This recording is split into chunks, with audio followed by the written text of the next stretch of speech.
Mau tahu Ustadz Somad di mana aja, sedang di mana, bersama siapa, ngapain aja? Jangan lupa tonton terus Hi Guys Official. Subscribe, like, share, and comment. Bismillahirrahmanirrahim. Assalamualaikum warahmatullahi wabarakatuh. Apa kabar semua adik-adik, sehat?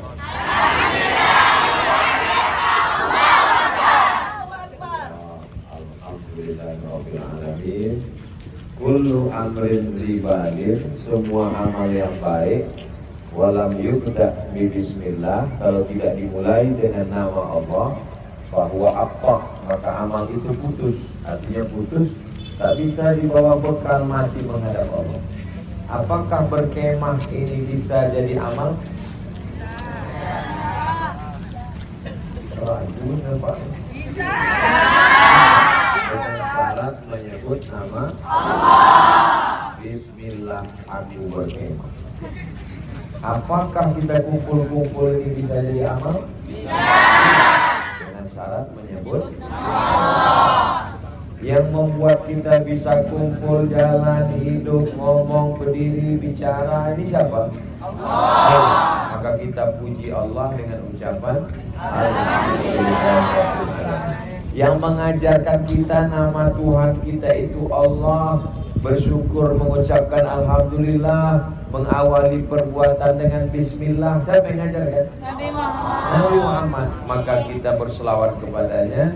Allahumma sholli ala sayyidina Muhammad wa ala ali sayyidina. Ada bapak-bapak. Hari apa ya? Libur. Dia libur nyewa rental motor, mobil. Habis itu pergi ke tepi sungai. Sampai di tepi sungai dia nyewa speedboat. Sampai ke tengah laut, bawa nasi bungkus, mau mancing. Mancing ikan, gak mungkin mancing keributan. Mau mancing ikan. Dari pagi berpanas-panas mancing ikan. Padahal ikan yang dicari itu kan ada di pasar ikan di Pontianak kan? Jadi yang dicarinya mau ke tepi laut sampai ke tengah laut mancing itu apa yang dicari? Hah? Adventure. Pas ditanya, ikan ini kan banyak Pak, tinggal tunjuk aja touch screen. Pergi ke rumah makan, ikan goreng, ikan masak, ikan jengkol, ikan petai, ikan sambal. Kenapa mesti nyewa mobil, nyewa sampan ke tengah laut? Apa kata dia jawab? Bukan masalah ikannya guys, tapi masalah petualangannya.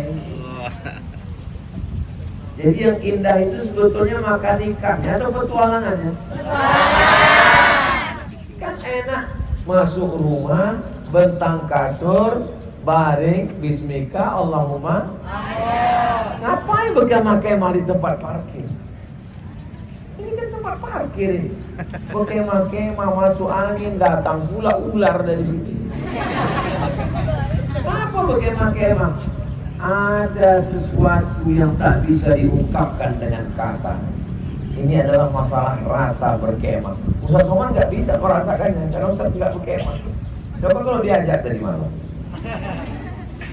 Jadi hidup ini sebetulnya adalah hidup, life is struggle. Hidup adalah perjuangan. Perjuangan untuk mendapatkan ikan itulah yang penting, bukan ikannya. Orang-orang barat itu setelah dapat ikan dibukanya ikannya gimana? Dilepas lagi. Dia makan roti, vegetarian. Petualangannya itu. Ustadz sebelum ke Mesir pergi ke Jakarta pelatihan bahasa Arab 2 bulan. Jadi yang rumahnya di Jakarta mereka pulang ke rumah libur.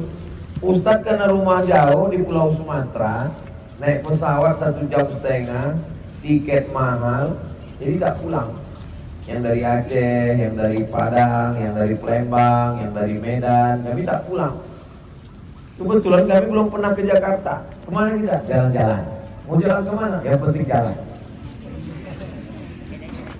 Lewat Metro Mini, kami pun naik. Di mana kita turun? Asal nampak gedung tinggi kita turun. Nampak gedung tinggi kami pun turun. Ini peristiwanya terjadi tahun 1998. Sekarang tahun 2003, seperempat abad yang lalu, 25 tahun yang lalu. Kami pun turun pas di bundaran HI.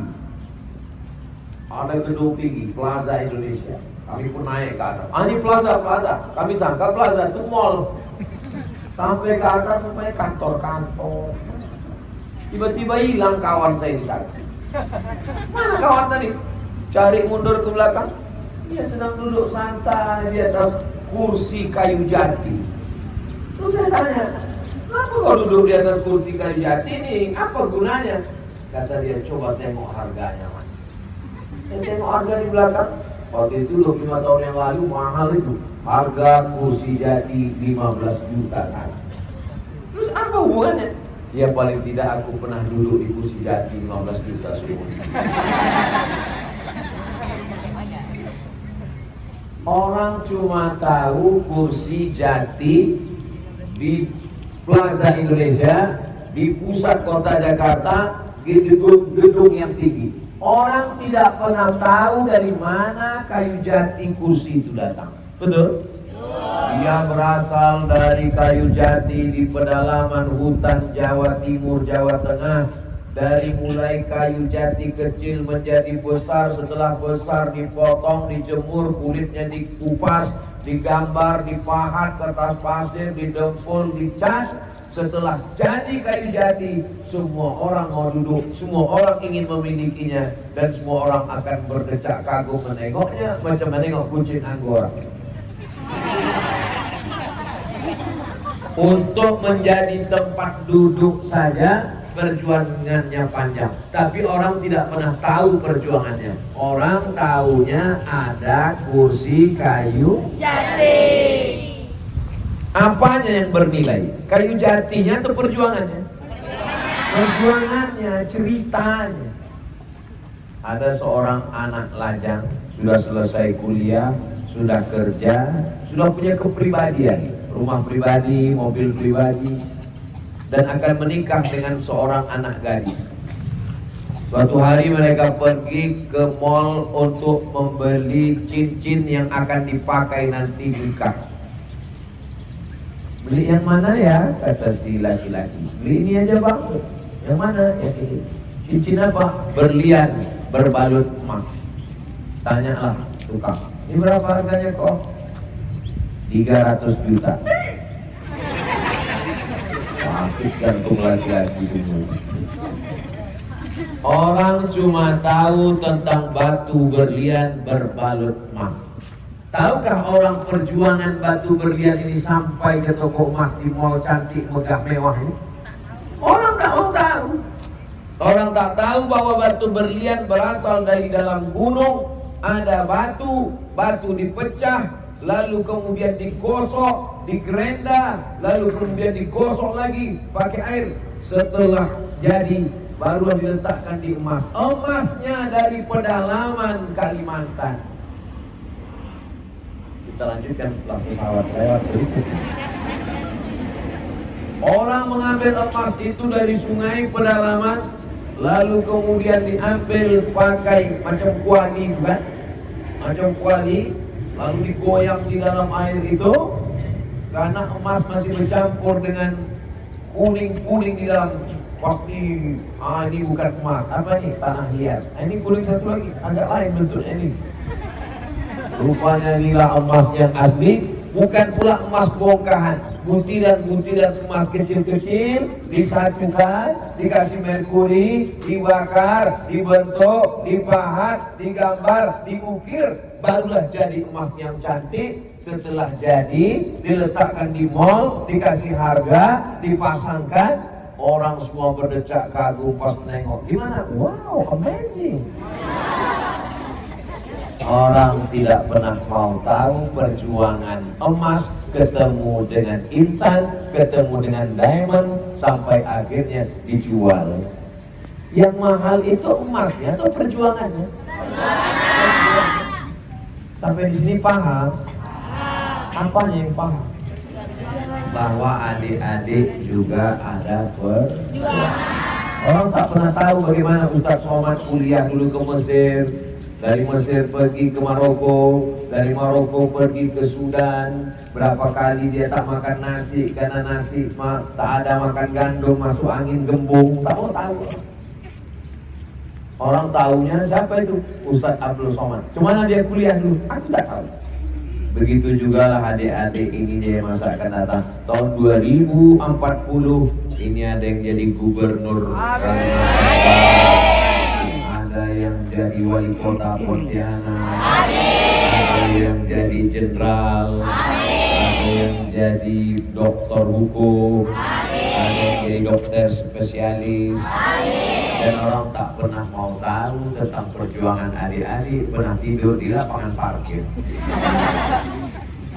Orang tahunya, kenal kamu dengan anak Pontianak yang dokter spesialis itu? Oh, teman saya, itu dekat rumah dengan saya. Kalau yang ditangkap KPK, itu saya tahu. Mudah-mudahan adik-adik semuanya punya perjuangan hidup.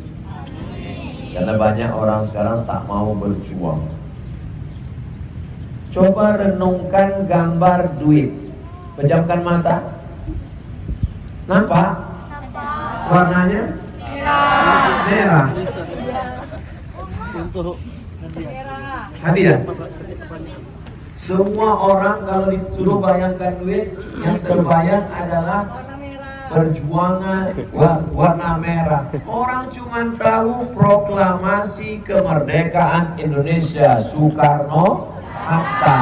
Orang melupakan perjuangan Patimura bawa golok. Duit berapa itu? 1.000. Kalau tak ada 1.000 bisa 100.000. Hi guys official.